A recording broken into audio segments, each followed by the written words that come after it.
Елге қызмет, ерге міндет. Жұмысшы мамандықтардың беделін арттыру мақсатында түрлі саладағы еңбек адамдарымен танысып жүрміз. Келесі кейіпкеріміз медициналық өнімдер шығаратын Суперфарм зауытындағы жас маман.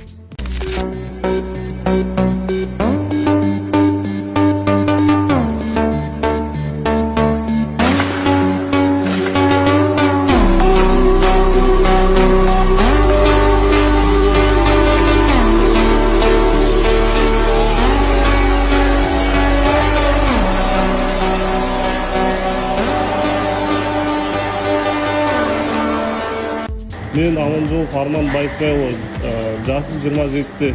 Мен Суперфарм зауытында бақылаушы болып жұмыс атқарамын. Айшебі ауылдық округінде тұрамын. Осы жұмысты дос балам ұсынғаннан кейін 2020 жыл келдім. Бұл жұмысты маған ұнағаны осы шақта бәрін оқытып, үйретіп дайындайды. Бұл жұмыс командалық жұмыс болғандықтан өзіме үлкен орта таптым, жақын достар таптым. Бұл жұмыстың қиындықтарына келетін болсақ, маған ешқандай қиындықтар кездеспеді. Бұл жұмыс кіргеннен бастап дәл маған арналғандай болды.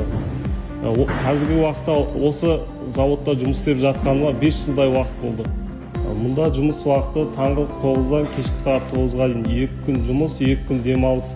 Мұнда менің жұмысым таңғы сағат 9-да келіп, машинкаларды қосып, сол машинкалар қызғанша қораптар жасаймыз. Машинка қызғаннан кейін қаптау жұмысына кірісеміз. Қазіргі жастарға айтарым, ештеңеден қорықпаңыздар, сынбаңыздар, оқыңыздар, болашақ жастардың қолында.